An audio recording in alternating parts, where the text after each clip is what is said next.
하나님의 말씀은 신명기 5장 12절에서 15절에 이르는 말씀이 되겠습니다.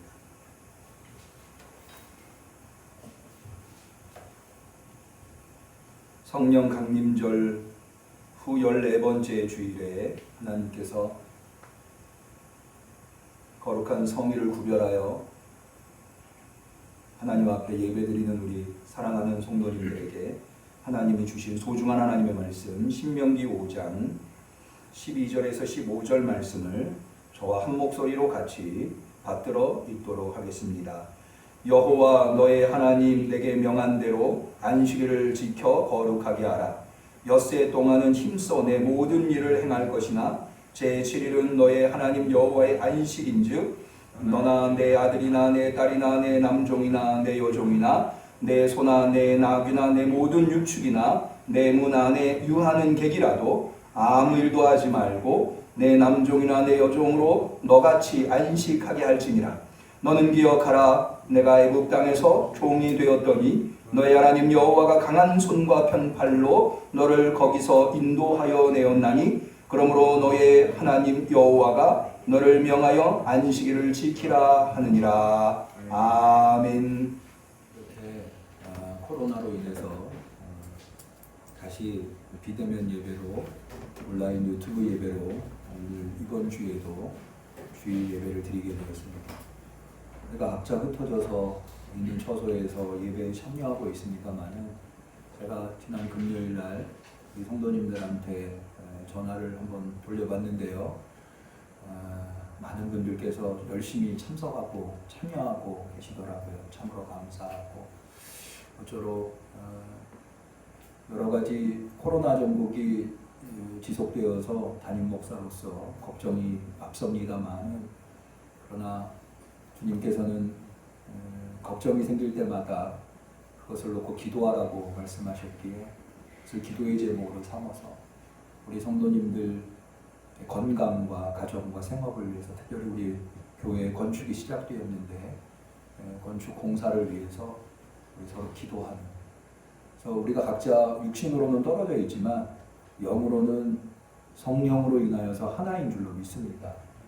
그래서 더 우리가 기도하며 하나님 붙드는 귀한 시간, 그래서 오히려 이것이 전화위복이 되어서 하나님께서 힘주시고 능력 주시고 위로해 주셔서 더 신앙생활을 잘 나갈 수 있는, 하나님이 주신 매일매일의 삶을 감사하면서 최선을 다해서 살아가실 수 있는 우리 성도님들이 되시기를 축원합니다. 지난 주일에는 우리가 한 번도 경험해보지 못한 이 새로운 상황 속에서 이제까지 우리가 주일에 교회에 모여서 예배를 드렸는데 그리고 그렇게 성수주일이라고 하는 게 거룩할 성자의 지킬 수, 주일을 거룩하게 지킨다는 의미거든요.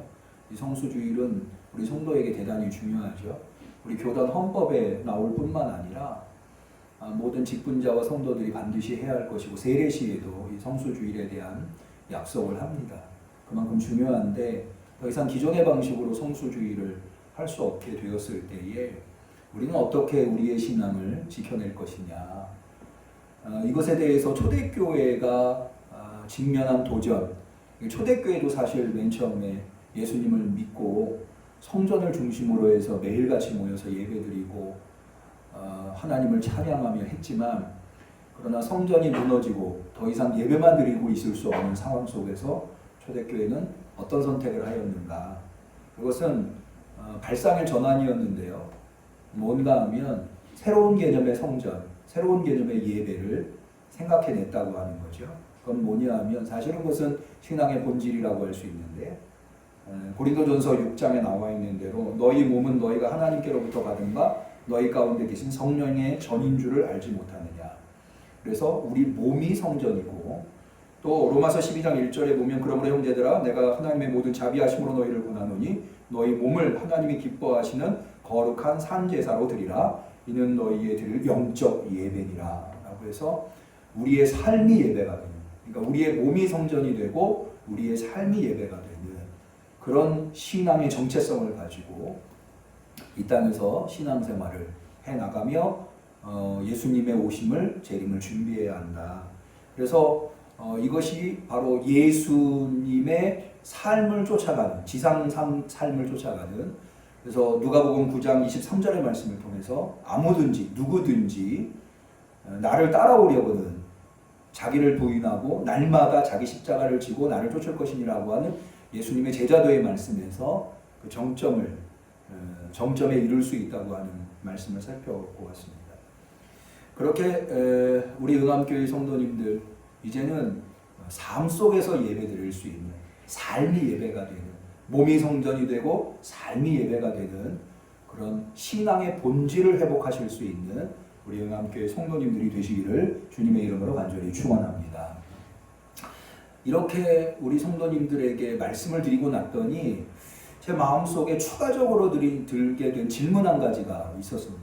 그건 뭐냐 하면, 그러면 우리에게 기존의 성수주일, 그러니까는 주일에 교회에 모여서 성도들이 예배드리는 것은 이제 필요 없는 것이냐, 안 해도 되는 것이냐 라고 하는 질문이 들었습니다.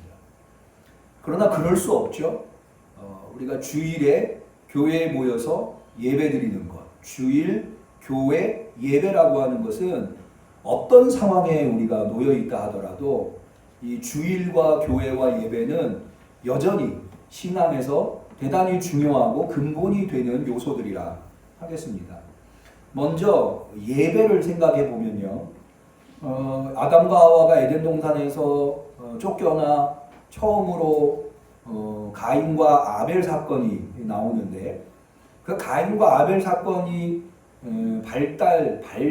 생기게 된 상황이 무엇입니까? 예배죠.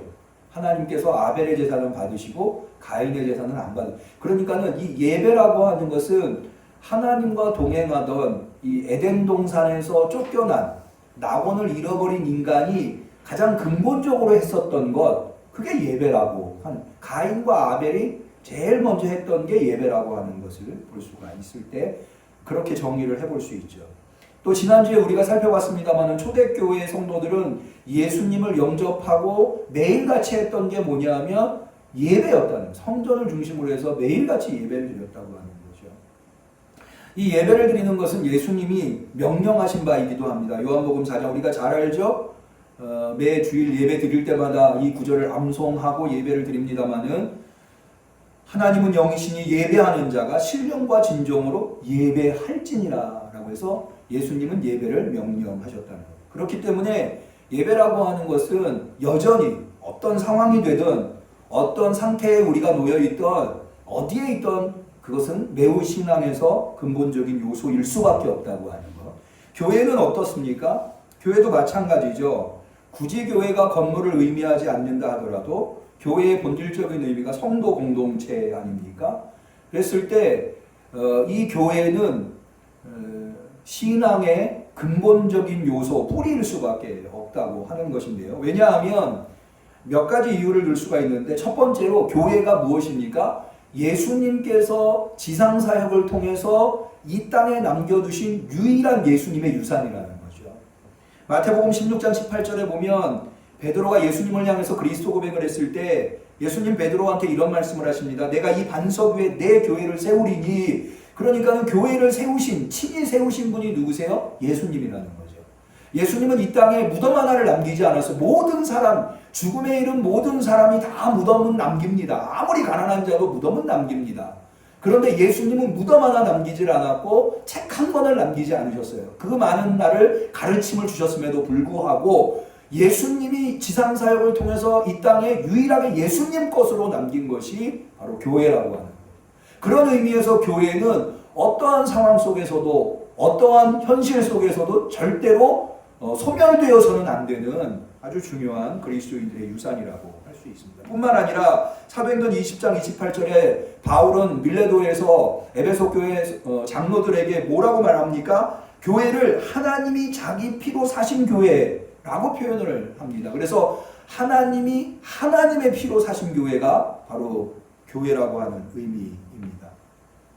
그래서 바울은 에베소 교회 성도들한테 에베소서 1장 23절에 교회는 그의 몸이니, 그의 몸이라고 하는 것은 예수 그리스도의 몸이라는 거예요. 만물 안에서 만물을 충만케 하시는 자의 충만이니라. 만물은 어디에서 충만하게 되느냐? 교회, 예수님의 몸인 교회 안에서 충만하게 된다.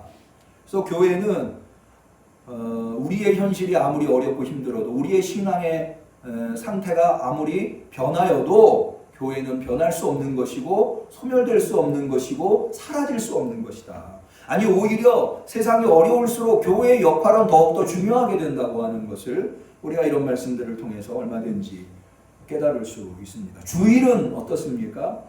여러분, 이 주일이라고 하는 것이, 어떤 분들은 왜 예수님이 안식일을 지켰는데 너희 그리스도인들은 안식일은 안 지키고 주일을 지키느냐라고 이야기를 하는데, 그것은 하나만 알고 둘은 모르는 것이죠. 안식일이라고 하는 게 진정한 안식, 그것은 바로 예수님의 부활로 말미암아 온 인류에게 선사된 것이라고 우리는 고백하고 있죠. 그래서 진정한 안식일은 예수님이 부활한 날, 죽음의 권세를 깨트리신 날, 그래서 우리는 주일을 지키고 있는 것이죠. 그러니까는 주일이라고 하는 것은 예수님께서 인류에게 당신의 죽으심과 부활로 선사하신 가장 위대한 날, 위대한 선물, 그게 바로 주일이라고 하는 겁니다. 그러므로 우리는 주일을 거룩하게 지키는 것을 포기할 수 없다고 하는 거죠. 그러면 우리는 이 새로운 시대에 더 이상 기존에 하던 방식으로 성수주일, 주일을 거룩하게 지키는 것을 할 수 없고, 아니 해서는 안 되는 상황이 된 이 시대의 이 상황에 우리는 어떤 방식으로 성수주일, 주일을 거룩하게 지키는 것의 본질을 훼손하지 않으면서, 그것이 훼손돼서는 안 되죠. 성수주일의 방식이 바뀐다 하더라도 본질이 훼손돼서는 안 되죠. 그 본질을 지키면서 성수주의를 할 수 있는가? 그러니까는 지난주에 말씀의 방점이 이제 더 이상 성전에 모여서 초대교회가 매일같이 예배를 드릴 수 없는 상황이 되었을 때, 그들이 선택한 성도로서, 신앙인으로서 신앙을 잃지 않고 일상생활을 새로운 시대의 도전에 응전하는 방법은 삶이 예배가 되고 자신의 몸이 성전이 되는 것. 그러니까는 주일에 성전에 모여서 예배드리는 것에 방점이 있다가 그 방점이 일상의 삶, 우리의 몸, 이런 것에 방점이 옮겨왔다면, 그렇다면 남은 문제는 어떻게 이 새로운 시대의 상황의 도전에 우리는 성수주일, 절대로 포기할 수 없는, 포기해서도 안 되는 주일을 거룩하게 지키는 것의 본질을 훼손하지 않으면서 주일을 거룩하게 지킬 것이냐 라고 하는 질문이 남게 된다고 하는 겁니다. 이것에 대한 답을 얻기 위해서 우리가 제일 먼저 해야 될 것이 뭐냐 하면, 성수주일의 본질적 의미가 무엇이냐, 이걸 알아야 되는 거죠. 성수주일이라고 하는 것의 본질적인 의미를 모르면 그것을 이런저런 형태로, 우리는 지금 비대면의 예배로 지금 예배를 각자의 가정에서 드리고 있지 않습니까? 각자의 처소에서 드리고 있지 않습니까? 그것이 본질을 훼손하고 있다고 한다면 그런 방법으로 예배를 드려서는 안 되는 거죠. 뭔가 다른 방식을 찾아야 되는 거죠. 왜냐하면 그게 예배일 때에 그런 방식이 가능한 거지, 예배일 수 없다고 한다면 그런 방식은 하나만한 방식이 되어버린다고 하는 겁니다. 그러니까 이것이 제대로 된 방식이냐, 새로운 시대의 본질을 훼손하지 않으면서 성수주의하는 방식이냐, 새로운 방식이냐에 대해서 우리가 고민해 볼 때 제일 먼저 성수주일, 주일을 거룩하게 지킨다고 하는 것의 본질이 무엇이냐 라고 하는 것을 고민해 보지 아니할 수 없다고 하는 겁니다. 그러면 성수주일의 근본의 의미가 무엇이냐, 이 질문에 답을 하기 위해서 우리가 찾아봐야 할 하나님의 말씀이 바로, 저는 오늘 신명기 5장 12절에서 15절에 나와 있는 안식일을 지켜 거룩히 하라, 다시 표현하자면 안식일을 거룩히 지키라 라고 하는 것에서 우리는 찾아봐야 한다고 생각을 합니다. 앞서 말씀드린 대로 안식일과 주일은 요일이 달라요. 안식일은 토요일이고 주일은 일요일입니다. 우리가 요일 개념으로 하면. 그럼에도 불구하고 이 주일을 거룩하게 지키라 라고 하는 이 신앙의 매우 근본적인 요소가 어디로부터 왔느냐? 안식일을 거룩하게 지키라라고 하는 제10계명 중에 제4계명으로부터 왔다는 거죠. 그러니까 이 제4계명의 근본적인 의미가 무엇인가를 제대로 우리가 알아야 안식일을 거룩히 지키라라고 하는 의미를 알 수 있고, 새로운 시대의 새로운 방식으로 안식일을 거룩히 지킬 수 있는, 근본을 훼손하지 않으면서 거룩히 지킬 수 있는 방법을 찾아볼 수 있다고 하는 겁니다. 그러면 이 제4계명 안식일을 거룩히 지키라, 안식일을 지켜 거룩히 하라 라고 하는 것에 신명기 5장 말씀을 제가 선택해 봤는데요. 사실은 이 안식일을 거룩히 지키라라고 하는 10계명 중에서 제4계명 10계명은 신명기 5장에만 나와 있는 것이 아니라 출애굽기 20장에도 이 10계명이 나와 있습니다. 그러니까 모세오경 안에 10계명이 두 곳에 나와 있는데 출애굽기 20장과 신명기 5장 두 곳에 나와 있다는 거죠. 그런데 두 곳 중에 앞에 있는 출애굽기 20장을 살펴보지 않고 왜 신명기 5장을 선택하게 되었는가? 여기는 몇 가지 이유가 있습니다. 첫 번째 이유는 뭐냐 하면 우리는 유대교인이 아니라 그리스도인, 기독교인이기 때문에 그렇습니다. 이게 무슨 말이냐면 신약과 연관성을 볼 때에 신약에는 출애굽기보다 신명기가 훨씬 더 어떻게 보면 출애굽기의 내용은 거의 출애굽기의 말씀은 거의 인용되어 있지 않은데 신명기의 말씀은 신약에 많은 영향을 주고 있다고 하는 겁니다. 예를 들어서 우리가 잘 알고 있는 예수님이 광야에서 3가지 시험을 마귀에게 받죠. 그 첫 번째, 두 번째 시험을 받을 때 예수님이 인용하시는 말씀이 바로 신명기에서 온 말씀입니다. 예컨대 예수님께서 돌을 떡으로 만들어 보라고 하는 마귀의 시험에 사람이 떡으로만 살 것이 아니요 하나님의 입에서 나오는 모든 말씀으로 살 것이니라, 이 말씀이 신명기 8장 3절의 말씀을 예수님이 인용하셨다는 거죠. 또 성전에서 뛰어내려 봐라 라고 했을 때 예수님께서 하신 말씀, 주 너의 하나님을 시험치 말라 라고 하는 말씀을 신명기 6장 16절에서 인용하신 말씀입니다. 이것은 예수님의 공생에, 그러니까 복음서에서만 신명기가 인용되는 것이 아니라 초대교회에서도 이 신명기를 인용하고 있습니다. 사도행전 3장 22절에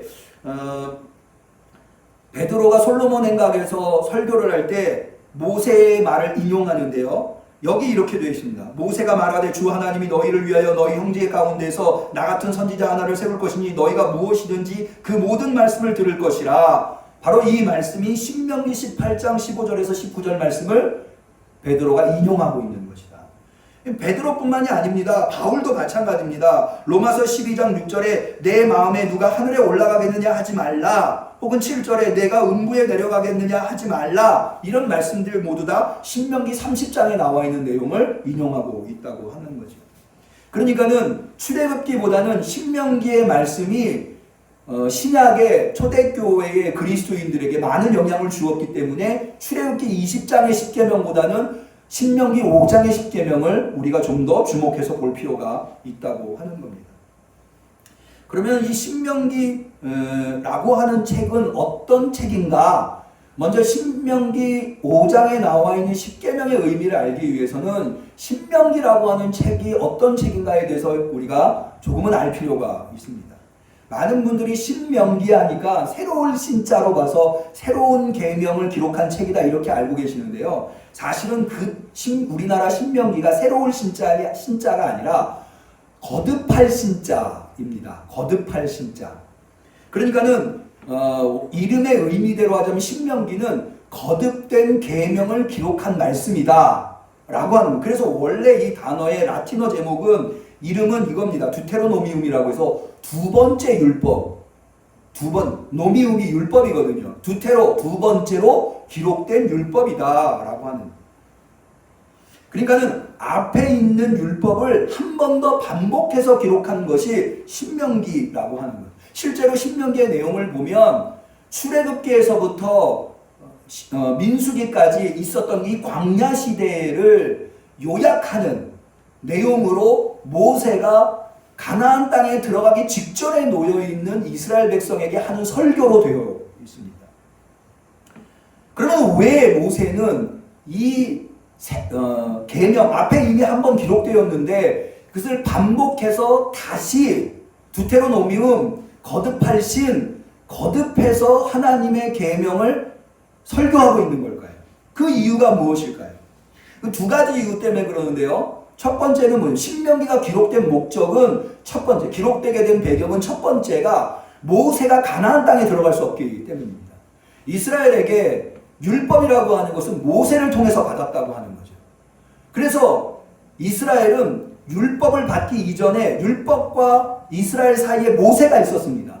그런데 이제 더 이상 모세는 가나안 땅에 들어가야 되는 이스라엘 백성의 입장에서는 더 이상 모세가 따라 들어갈 수 없는 거예요.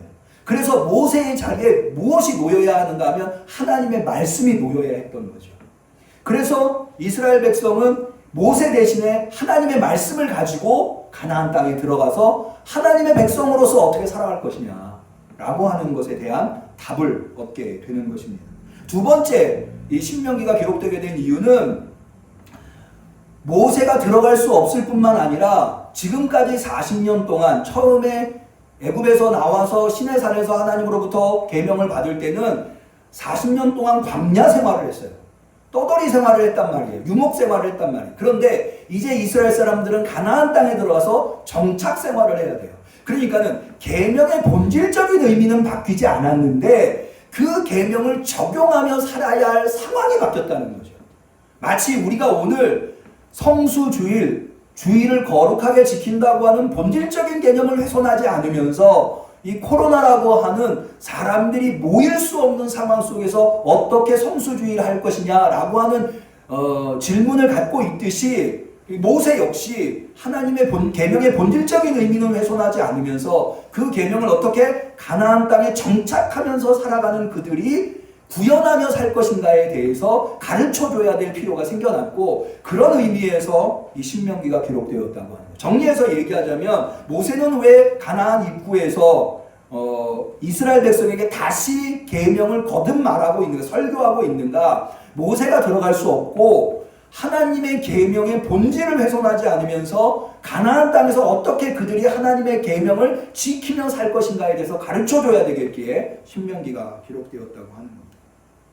그런 의미에서 오늘 우리가 신명기의 말씀을 본다고 하는 것, 이제까지 우리가 살아온 신앙생활의 양태와는 전혀 다른, 한 번도 경험해 본 적이 없는 신앙의 특별히 성수주의를 해야 되는 상황 속에서 이 신명기의 말씀을 보는 것은 매우 중요한 의미를 가지고 있다. 그 중에서 우리는 이 신명기 5장에 나와 있는 십계명을 보려고 하는데요. 십계명은 또 역시 신명기 안에서도 특별한 의미를 가지고 있습니다. 그것은 뭐냐 하면 다른 계명들, 이 신명기에는 여러 하나님의 계명들이, 말씀들이 기록되어 있는데 그 중에서 유일하게 십계명만 하나님이 직접 이스라엘에게 말씀해 주신 계명이기 때문에, 다른 계명들은 모세를 통해서 주셨는데 이 십계명만큼은 하나님이 직접 이스라엘을 향하여서 계명을 주십니다. 우리가 오늘 읽진 않았습니다만은 이 십계명을 하나님이 말씀하셨을 때에 이스라엘 사람들의 반응이 나오는데 25절을 한번 볼까요? 이제 우리가 죽을 까닭이 무엇이니까? 이 큰 불이 우리를 삼킬 것이요 우리가 우리 하나님 여호와의 음성을 다시 들으면 죽을 것이라. 이게 무슨 얘기냐면 십계명을 하나님이 말씀하실 때 직접 이스라엘을 향해서 말씀하셨기 때문에 그 말씀을 듣는 이스라엘이 너무나 두려움에 사로잡혔던 거예요. 하나님의 음성을 직접 들으니까 죽을 것 같은 두려움에 사로잡힌 거죠. 그래서 모세를 향해서 이렇게 얘기해요. 이제 더 이상 우리가 하나님의 말씀을 직접 들을 수가 없습니다. 그러니 앞으로는 모세 당신이 우리에게 하나님의 말씀을 듣고 들려주십시오 라고 요청. 그래서 이 십계명 이후에 나오는 하나님의 계명들은 모세를 통해서 이스라엘이 듣는 계명. 그러니까는 십계명은 하나님이 직접 이스라엘에게 주신 계명이고 나머지 계명들은 하나님이 모세를 통해서 주신 계명이라고 하는 것을 생각해 볼 때에 이 십계명이 얼마나 특별한 의미를 가지고 있는가라고 하는 것. 이 십계명은 계명 중에 계명이라고 하는 의미를 가지고 있다고 하는 것을 우리가 생각해 볼 수 있습니다. 실제로도 예수님께서 신약에 우리가 흔히 부자 청년이라고 알고 있는 한 청년이 예수님을 찾아와서 내가 무슨 선한 일을 하여야 영생을 얻겠습니까? 라는 질문을 했을 때 예수님이 얼마나 많은 하나님의 계명을 알고 계십니까? 그럼에도 불구하고 특별히 이 십계명을 언급하고 있는 것을 볼 수가 있습니다. 가로되 너는 어느 계명이니까? 예수께서 가라사대 살인하지 말라, 간음하지 말라, 도적질하지 말라, 거짓 증거하지 말라, 내 부모를 공경하라, 내 이웃을 내 몸과 같이 사랑하라 하신 것이라. 이 계명, 다시 말해서 십계명을 실천할 때 영생을 얻을 수 있다고 부자 청년에게 말씀해주고 계시다. 그러니까 이것을 통해서 우리는 뭘 할 수 있습니까? 이 십계명이라고 하는 계명은 하나님의 계명의 근본의 의미를 가지고 있다. 또 하나님의 계명을 아는 것, 그러니까 십계명을 아는 것은 하나님의 계명을 아는 것이고, 하나님의 계명을 아는 것은 하나님의 말씀을 아는 것이고, 하나님의 말씀을 아는 것은 하나님을 아는 것이다. 왜냐하면 하나님은 어떤 형상으로 하나님 자신을 계시하신 것이 아니라 오직 말씀으로만 계시하기 때문에. 그러니까 하나님을 알려면 하나님의 말씀을 알아야 되고, 하나님의 말씀을 알려면 하나님의 계명을 알아야 되고, 하나님의 계명을 알려고 할 때에 가장 근본적이고 기초적으로 알아야 될 것이 십계명이다. 그런 의미에서 이 십계명은 대단히 중요한 의미를 가지고 있다. 실제로 이 십계명, 특별히 이제 4계명, 우리가 네 번째 계명을 살펴보려고 하는데, 이 네 번째 계명도 십계명 중에서도 특별한 의미를 가지고 있습니다. 그건 뭐냐 하면, 이스라엘이 바벨론에 의해서 멸망해서 더 이상 이스라엘이라고 하는 나라로 존재할 수 없을 때, 이스라엘 민족이 바벨론의 포로로 끌려가서 제일 중요하게 여긴 계명이 뭐였는가 하면 바로 이 제4계명이었습니다. 안식일을 거룩히 지키라. 왜냐하면 그들은 더 이상 성전에 모여서 예배를 드림으로 말미암아 자신의 정체성, 하나님의 선택된 백성이라고 하는 정체성을 가질 수가 없었거든요. 그래서 그들이 선택한 하나님의 계명, 가장 중요하게 여긴 하나님의 계명이 바로 안식일을 거룩하게 지키는 것. 그래서 안식일이 되면 이 유대인들은 시내가 같은 데 모여서 예배를 드렸다고 하는 거죠. 그것을 통해서, 안식일을 지키는 것을 통해서 자신이 하나님의 백성이라고 하는 정체성을 지켜왔다고 하는 겁니다. 이것이 이 제4계명이 예수님 시대에도 대단히 중요한 계명이었기 때문에 우리는 복음서를 보면 이 안식일에 대한 예수님의 입장, 예수님의 안식일에 대한 태도 때문에 얼마나 많은 분쟁이 일어났는가, 이것을 유대인들에게 또 예수님에게 안식일이 무엇인가, 안식일이 중요한 계명이었기 때문에 이런 내용들이 다수 복음서 안에 있다고 하는 것을 우리는 반증으로 알아볼 수가 있습니다. 그래서 이 신명기가 중요하고요, 신명기 중에서도 십계명이 중요하고, 십계명 중에서도 제4계명이 중요한데, 이 제4계명, 십계명 안에 들어있는 제4계명을 알려면 또한 1계명에서부터 3계명을 알아야 합니다. 이 십계명은요, 성경의 대부분이 그렇습니다만은 어느 날 하늘에서 뚝 떨어진, 그러니까 1계명, 2계명, 3계명, 그 다음에 5, 6, 7, 8, 9, 10계명과 개별적으로 분리해서 존재하는 계명이 아니라 이 4계명은 1계명, 2계명, 3계명과 매우 밀접한 관련을 통해서, 사실은 4계명뿐만 아니라 10가지 계명이 모두 다 서로 깊은 연관성을 가지고 있다고 하는 겁니다. 왜냐하면 이걸 어떻게 할 수 있냐면 3가지 정도의 이유를 들 수 있는, 첫 번째는요, 여러분 십계명이 어떻게 조직되어 있습니까? 1계명에서부터 4계명은 하나님에 대한 계명, 5계명에서부터 10계명은 사람에 대한 계명. 이것만 봐도 십계명이 아무렇게나 가나다 순으로 되어 있다 할지 아무렇게나 넘버링 된 것이 아니라고 하는 것을 알 수가 있죠. 두 번째로는 이 하나님에 대한 계명과 사람에 대한 계명 사이에 5계명이 들어있는데, 5계명이 뭐냐면 내 부모를 공경하라는 계명이거든요. 이 부모라고 하는 개념은 예수님이 하나님을 뭐라고 불렀습니까? 아버지라고 불렀죠. 그러니까는 부모는 어찌 보면 이 땅에 하나님을 대신해서 존재하고 있는 존재라고 해요.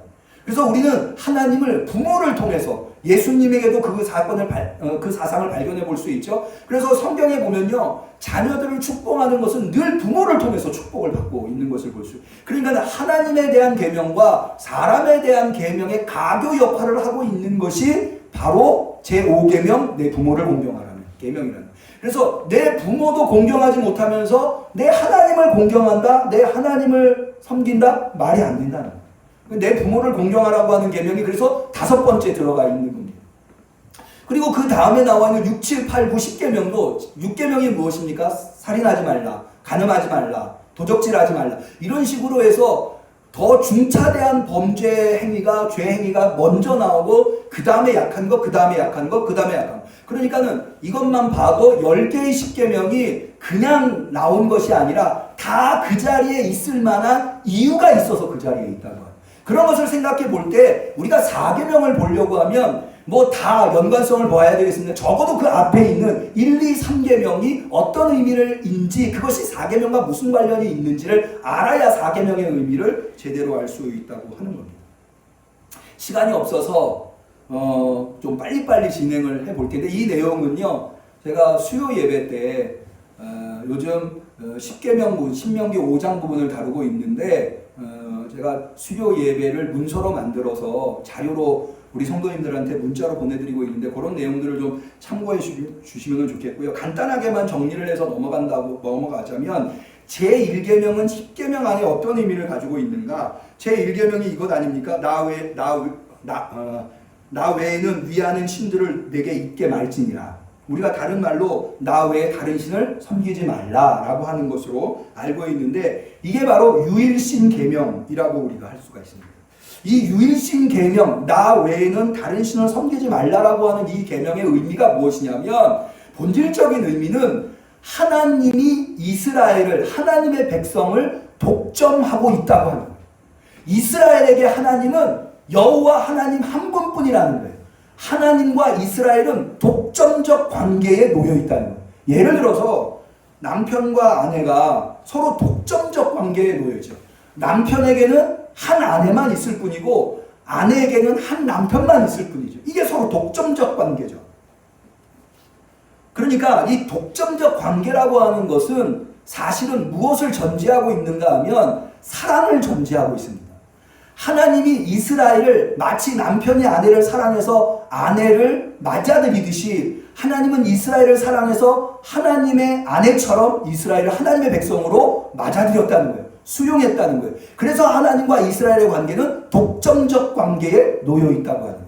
그러면 하나님은 어떻게 이스라엘을 사랑했습니까? 거기 이 10계명의 전제로 나와 있는 것이 바로 출애굽 사건인데요. 6절을 한번 보실까요? 7절에서부터 7절이 제1계명인데 6절에 하나님이 이렇게 말, 나는 너를 애굽 땅에서 종되었던 집에서 인도하여 낸 너희 하나님 여호와로라. 그러니까는 출애굽 사건이라고 하는 사건, 하나님이 이스라엘을 구원한 사건이 독점적 관계에 놓여 있어서 나 외에 다른 신을 섬기지 말라고 하는 제1계명의 전제가 되고 있다고 하는 거죠.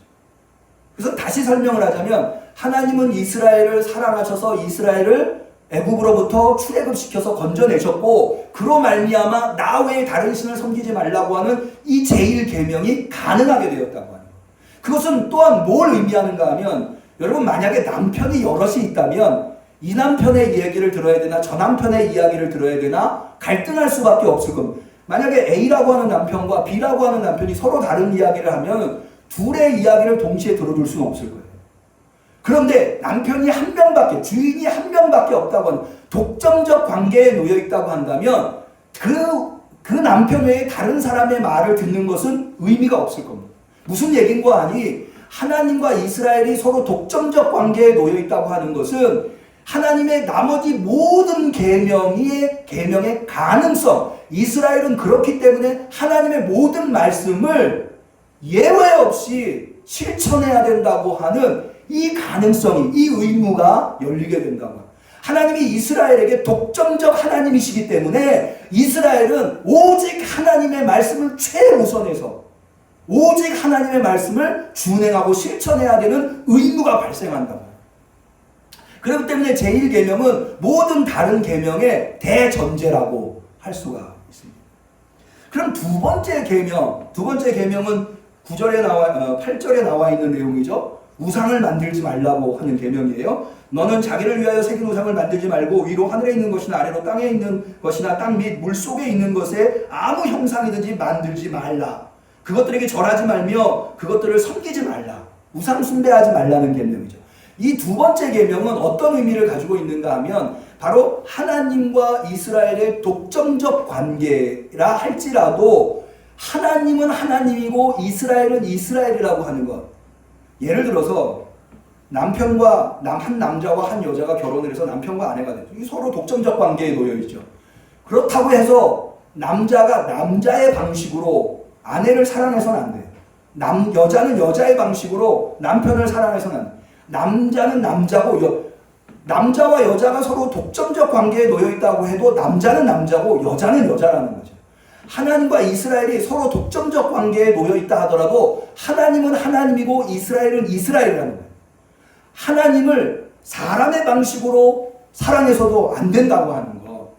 그러니까 하나님과 이 서로 독점적 관계에 놓여 있는 하나님과 이스라엘이 어떤 차이점이 있는가? 이 본질적인 차이. 인간은 그래서 인간의 방식으로 하나님을 사랑하려고 하는 것, 어떤 우상을 만들어서 하나님을 사랑하려고 하는 모든 행위가 거부되어야 된다는 거예요. 왜? 하나님을 사랑하는 방법은 하나님의 방법으로만 가능하기 때문에. 그 하나님의 방법이 무엇? 하나님의 방법으로 하나님을 사랑하는 것이 무엇이냐? 그게 바로 3계명입니다. 내 이름을 망령되이 일컫지 말라. 그 다음에 하나님이 인간을 사랑하는 방법, 하나님의 백성을 사랑하는 방법이 뭐냐 하면 제4계명 안식일을 지켜 거룩히 하라 라고 하는 거예요. 그러니까는 1계명, 2계명이 전제라고 한다면 1계명은 하나님과 이스라엘이 서로 독점적 관계에 놓여 있다고 하는 것. 2계명은 그럼에도 불구하고 하나님과 이스라엘은 서로 본질적으로 다른 존재라고 하는 것. 그렇기 때문에 이스라엘은 하나님을 어떻게 사랑해야 하며 하나님은 이스라엘을 어떻게 사랑하는가에 대한 설명이 바로 3계명, 4계명이 된다는 거예요. 그래서 이스라엘은 하나님이 가르쳐 주신 방법으로 하나님을 사랑해야 되는데 그게 뭐냐 하면 내 이름을 망령되이 일컫지 말라. 이건 소극적인 표현이고요. 예수님에 의하면 보다 더 적극적인 표현으로 하나님의 이름을 거룩히 하라. 예수님께서 주기도문에서 가르쳐 주시지 않습니까? 하나님의 이름을 거룩하게 하시며. 그러면 하나님의 이름이 거룩하게 되는 방법이 무엇입니까? 다시 말해서 인간이 하나님을 사랑하는 방법, 그것의 구체적인 것이 무엇입니까? 하늘의 뜻이 이루어져요.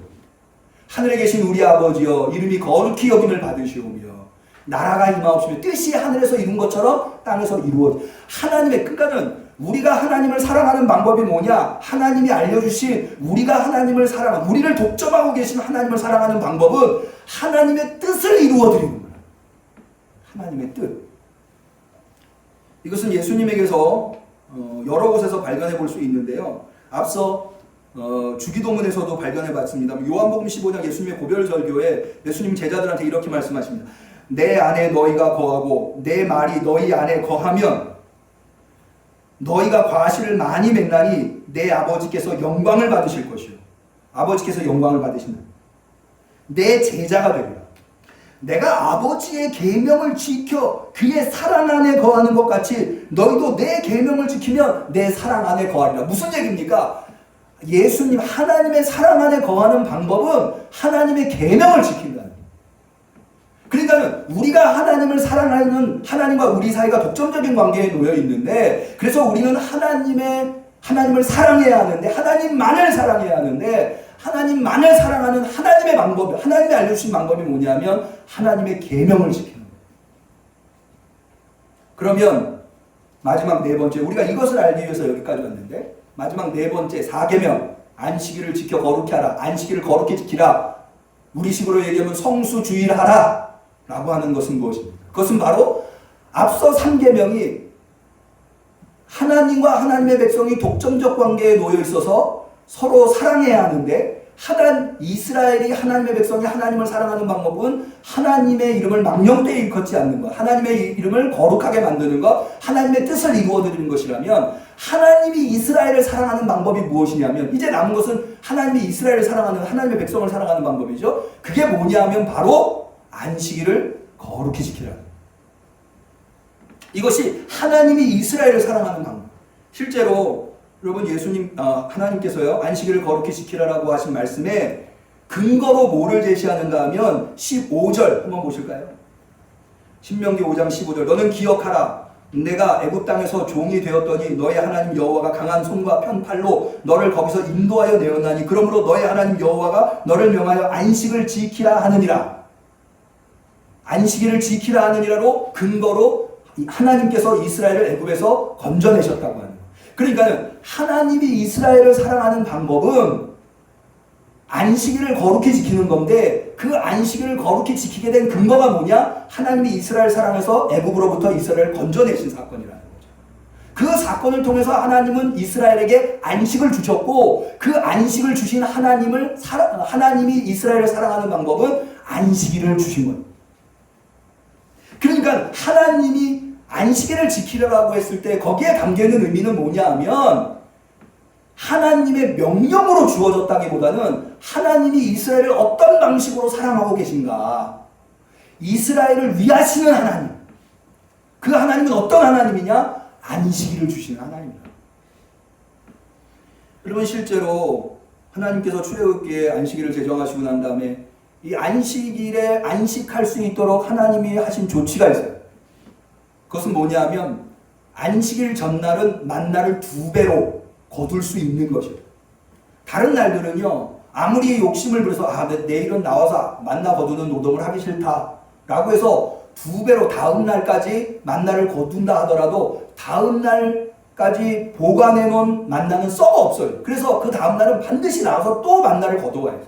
그러나 유일하게 금요일 날은 토요일이 안식일이기 때문에 그날은 일하지 않아야 하기 때문에 2배로 만나를 거둘 수가 있었습니다. 이것은 안식을 누가 주셨느냐? 하나님이 주셨다고 하는 것. 안식할 수 있는 것을 하나님이 주셨다고 하는 것을 우리는 이것을 통해서 알 수가 있습니다. 우리가 이것을 올바로 이해할 때, 그러니까 안식이라고 하는 것이 하나님이 인간을 사랑하는 방식, 그래서 인간을 사랑해서 주신 것이라고 하는 것, 그것을 우리가 올바로 이해할 때 예수님께서 마가복음 2장 27절에 안식일은 사람을 위하는 것이요 사람이 안식일을 위하여 있는 것이 아니니 라고 하신 예수님의 말씀을 비로소 이해할 수 있어요. 그러니까는 하나님께서 3계명이 인간이 하나님을 사랑하는 방식이 무엇인가를 가르쳐주고 있는 것이라면 4계명은 하나님이 인간을 사랑하는 방식이 무엇인가를 인간이 깨닫고 그 사랑을 수용하는 것, 그게 바로 하나님이 만드신, 하나님이 주신 안식일을 거룩하게 지킴으로 말미암아 하나님의 사랑을 수용하는 것이라고 하는 것. 이것을 이해할 때야만이 예수님이 말씀하신 안식일이 사람을 위하여 있는 것이지 사람이 안식일을 위하여 있는 것이 아니라고 하는 것, 그것을 비로소 이해할 수 있다는 거예요. 그런데 유대인들은 이것을 그냥 명령으로만, 하나님이 이스라엘에게 내리신 명령으로만 이해했기 때문에 이스라엘은 안식일을 문자대로만 지키려고 해서 실패를 경험하게 되었다. 그 대표적인 실패가 누가복음 13장에 18년 동안 허리가 굽어서 조금도 펴지 못하는 한 사람이 있었어요. 회당에 있을 때 예수님께서 그를 보시고 그의 허리를 펴주세요. 그랬더니 회당장이 막 화를 내면서 뭐라고 얘기하는, 일할 날이 엿새가 있으니 그동안에 와서 고침을 받을 것이요 안식일에는 말 것이니라 라고 굉장히 설득력 있게 이야기를 합니다. 그때 예수님이 이렇게 말씀하십니다. 18년 동안 사단에게 매임받은 이 아브라함의 딸을 안식일에 이 매임에서 푸는 것이 합당치 아니하냐. 이게 뭐예요? 하나님이 안식일을 왜 주셨어요? 인간을 위해서 안식하라고 주셨는데 안식하지 못하는 사람이 있다는 거예요. 그렇기 때문에 안식하라고 주신 날 안식하지 못하는 사람이 있다는 것은 하나님의 아픔이고 하나님의 부끄러움이에요. 그래서 그날이라도 안식일이기 때문에 오히려 그 사람을 풀어줘야 된다 라고 예수님은 말씀하고 계신다. 하나님의 말씀은 신명기 5장에서 한 걸음 더 나갑니다. 안식일을 지키는 것이요, 그러니까는 안식일이 그를 위해서 있는 그 안식일의 대상, 사람이 안식일을 위해서 있는 것이 아니라 안식일이 사람을 위해서 있다고 할 때 그 사람의 범주가 어디냐 라고 할 때 신명기 5장은 너뿐만 아니라 너의 아들, 딸뿐만 아니라 너의 남종과 여종뿐만 아니라 더 나아가서 가축까지도, 소나 말이나 양까지도 안식해야 돼. 다시 말해서 내가 안식일을 거룩하게 지키는 것, 안식하는 것, 그것만 중요한 것이 아니라 나와 함께하고 있는 모든 존재들, 그들이 안식하는 것, 그것이 중요하다고 합니다. 실로 안식은 하나님만이 주실 수 있는 것입니다. 출애굽기 15장에 모세는 홍해가 갈라져 이스라엘 백성이 애굽에서 나와, 이게 안식일법 제4계명의 이유 아닙니까? 근거 아닙니까? 홍해가 갈라져서 출애굽하고 난 다음에 모세가 하나님한테 찬양한 내용이 출애굽기 15장에 나오는데 그 10절에 이렇게 되죠. 주의 바람을 일으키심에 바다가 그들을 덮으니 그들이 흉흉한 물에 납같이 잠겼나이다. 여호와여 심중에 주와 같은 자 누구니까? 출애굽을 경험한 모세는 하나님만이 그 일을 하실 수 있다라고 고백하고 있습니다. 여러분, 우리 그리스도인들에게 하나님이 주신 진정한 안식이 무엇입니까? 바로 죽음으로부터의 해방입니다. 죽음은 죄의 형벌이고 죄의 형벌인 죽음으로부터 구원받아야 인간은 비로소 진정한 안식을 할 수 있습니다. 그 안식은 하나님만이 베푸실 수 있는 거예요. 왜냐하면 죄를 용서하는 것은 하나님만이 하실 수 있기 때문에. 하나님만이 하실 수 있는 그 죄의 용서를 통해서 우리는 죄에 대한 불안감과 고통을 벗어버리고 참된 안식과 자유를 얻게 되었습니다. 그래서 바울은 갈라디아 5장 1절에 그리스도께서 우리로 자유케 하려고 자유를 주셨으니 그러므로 굳세게 서서 다시는 종의 멍에를 매지 말라. 안식은 종이 아니라 자유인으로서 우리를 삼아주신 하나님의 사랑의 방식이었다고 하는 겁니다. 그러므로 그 사랑의 하나님의 사랑을 절대로 놓치지 말라는 말씀을 좀 정리하려고 합니다. 성수주일 하는 것은 무엇입니까? 하나님이 우리를 얼마나 사랑하셨는지, 하나님이 우리를 얼마나 위하시는지 그것을 고백하는 것, 그것을 깨닫고 그 하나님의 사랑에 젖어들어 그 하나님의 사랑을 누리는 것, 그것이야말로 안식일을 거룩하게 지키는 것, 주일을 거룩하게 지키는 것.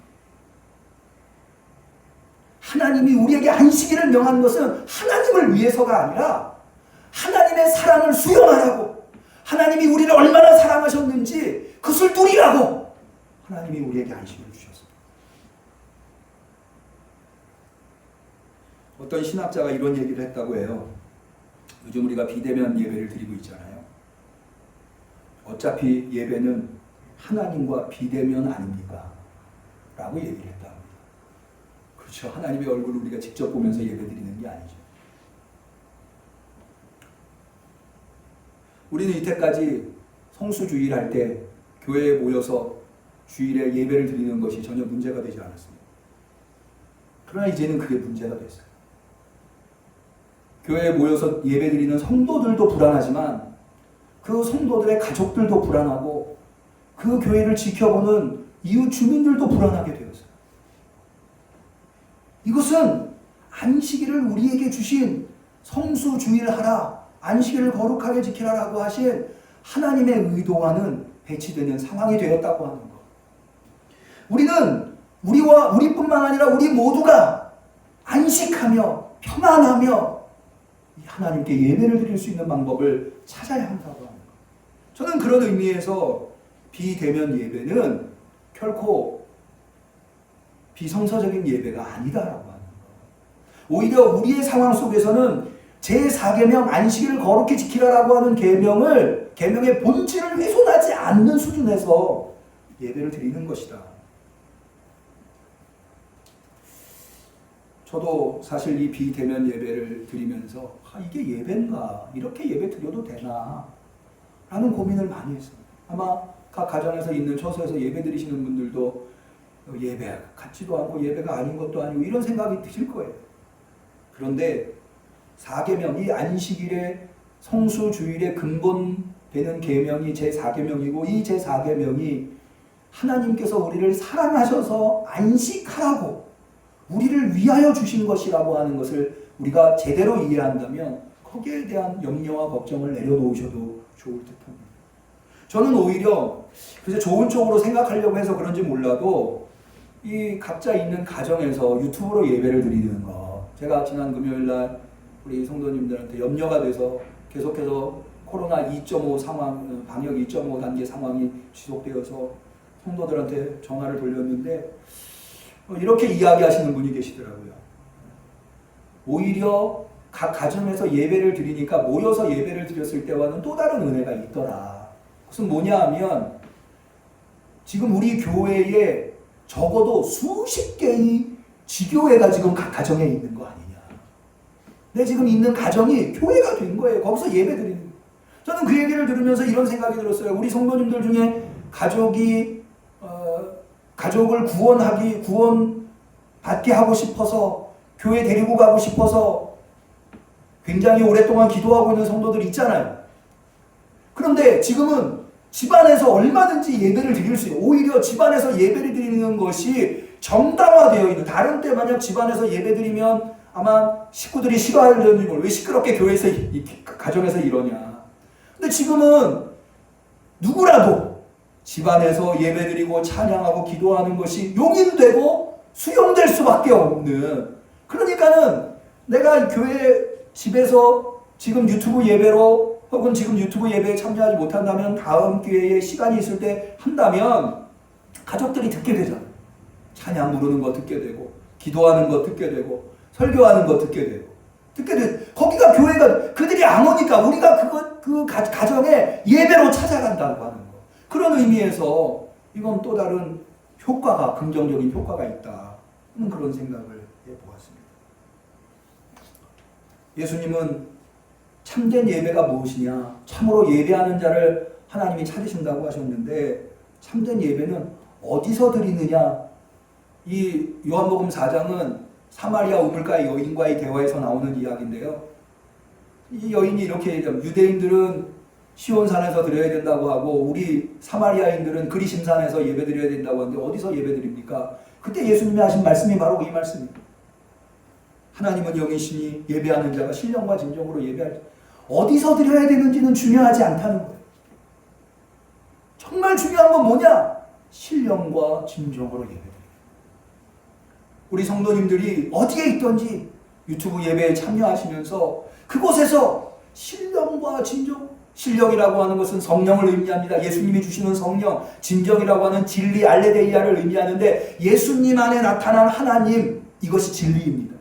예수님 안에 나타난 하나님에게 예수님이 주신 성령으로 우리가 있는 곳곳에서 예배드린다면 그런 예배를 하나님이 받으시고 찾으신다는 거예요.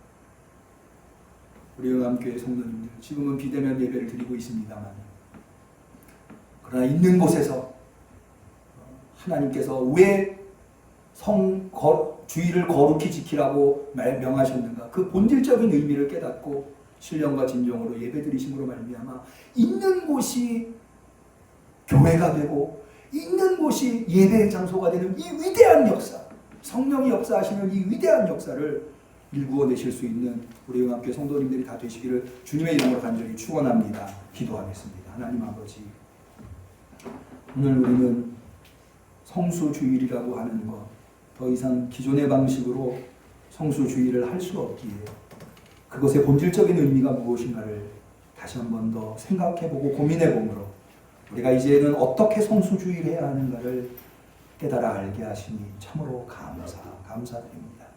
주님, 성수주일은 우리에게 율법이 아니라 복음이었습니다. 성수주일은 하나님이 우리를 얼마나 사랑하시는지, 그래서 우리는 그 4계명 안에서 하나님의 사랑을 받고 누리는 것이었습니다. 그런데 이것을 오해하여서 우리는 율법으로 생각해서 유대인들처럼 성소주의를 생각하여 오히려 그 본질적인 의미를 잊어버리진 않았는지, 이제 이 어려운 상황 속에서 다시 성수주일의 의미, 제4계명의 의미를 깊이 깨달아 알아서 이 사랑하시는 하나님, 나를 독점하시는 하나님, 나를 독점적으로 사랑하시는 하나님의 그 사랑을 받아 누릴 수 있는 우리와 함께 성도들 다 되게 하여 주옵소서. 그리하여서 하나님이 주시는 그 사랑의 안식을 내가 누리며 나와 함께한 이들이 누리며 온 우리가 이 하나님의 사랑을 누릴 수 있는 예배가 되게 하옵소서. 예수님의 이름으로 기도 올려옵나이다.